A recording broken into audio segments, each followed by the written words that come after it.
আমার understanding of law তে mean হচ্ছে যে election commission is suffering from indecision. কোথা থেকে আপনারা ইনডিসিশনে ভোগেন I don't know, but you are suffering from some sort of indecision. আপনারা একদিকে বলছেন করিতে পারিবেন, সুনামগঞ্জের করতেই যদি হয় তাহলে আপনারা এটা করবে কে? ডিসি সাহেব, তো রিটার্নিং অফিসার তো ডিসি সাহেব। তো ডিসি সাহেব করবেন, তো চট্টগ্রামে ডিসি সাহেব করবেন, সিলেটের ডিসি সাহেব করবেন না, আবার বগুড়া ডিসি সাহেব করবেন, ফরিদপুর ডিসি সাহেব করবেন না, কেওয়াস হবে। এগুলো নিয়ে আরেকটা ইস্যু বিল্ড আপ হবে। যদি মনে করেন যে আমরা এই বিতর্ক করবো প্রার্থীরা, make it equal to H and everything. আজকে রিলেভেন্ট হচ্ছে ইলেকশন কমিশন। ইলেকশন কমিশন কনস্টিটিউশনালি স্বাধীন, এটা বলা আছে। প্রকৃত অর্থে বিগত দিনে স্বাধীন ছিল না। সবসময় গভর্নমেন্ট, বিশেষ করে পলিটিক্যাল গভর্নমেন্টের অধীনে নির্বাচন হয়েছে। কমিশনের কাঁধে বন্দুক রেখে শিকার হয়েছে।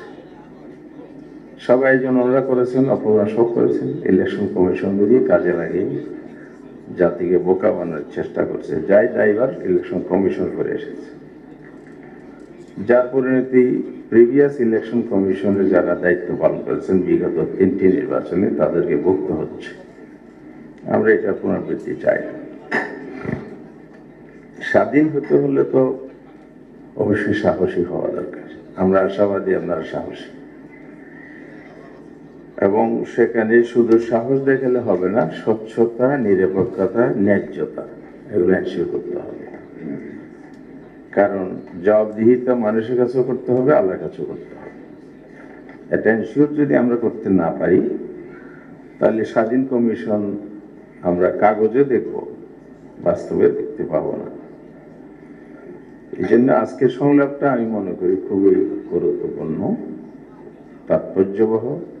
তখনই হবে, এটাকে ট্রেডিশনাল সংলাপের ধারাবাহিকতা যেন না হয়। বিগত দিনগুলো সংলাপ হয়েছে, এখনো হচ্ছে। আমরা একটু ব্যতিক্রম, বি ডিফারেন্ট, আমরা ব্যতিক্রম হতে চাই। এই জন্য আমার মনে পলিসি লেভেলে শুধু স্বচ্ছতা থাকলে হবে না। পলিসি লেভেলে চিন্তা, পরিকল্পনা সবকিছুর মধ্যে স্বচ্ছতা আমরা দেখছি, ন্যায্যতা আমরা রিফ্লেকশন। পলিসি লেভেলে আমাদের ডাউট এখনো নাই। সেখানে আমরা জামায়াত ইসলামের পক্ষ থেকে ইলেকশন কমিশনকে কোনো প্রশ্নবিদ্ধ করার মতো বক্তব্য এখনো রাখি নেই। 1 মাসও হয়নি, 20 দিনও হয়নি, একজন ডিসি সেখানে চলে গেছে। সেটাও হঠাৎ করে আবার 1 সপ্তাহের মধ্যে অনেককে রদবদল করা হয়েছে। এটার পিছনে মনে হয় যেন কোনো একটা ডিজাইন করে একটা উদ্দেশ্যে এই কাজটা কোনো জায়গা থেকে হচ্ছে। তো আফটার ডিক্লারেশন অফ শিডিউল আমরা যেটা জানি, ইলেকশন কমিশনের আওতায় আসবে অনেক এখতিয়ার এবং দায়িত্ব, প্রশাসনের রদবদল ইত্যাদি। তো সবচেয়ে নিরপেক্ষ এবং আস্থা রাখার মতো একটা উপায় হলো যে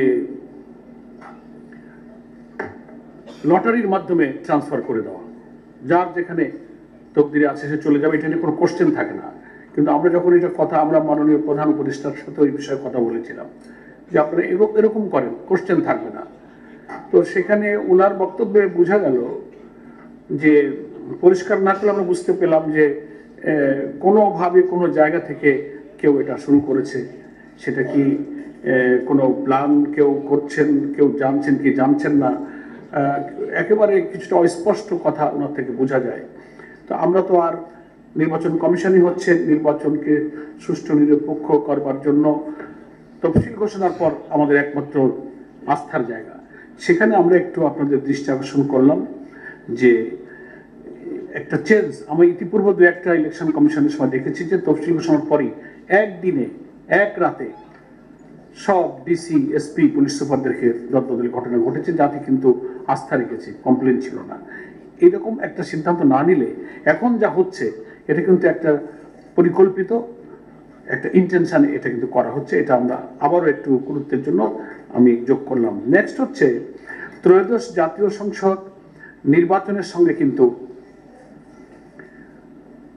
জুলাই জাতীয় সনদ এবং গণভোট, এই দুটো প্রশ্ন কিন্তু একেবারে খুবই প্রাসঙ্গিক এই ত্রয়োদশ জাতীয় সংসদ নির্বাচনের সঙ্গে।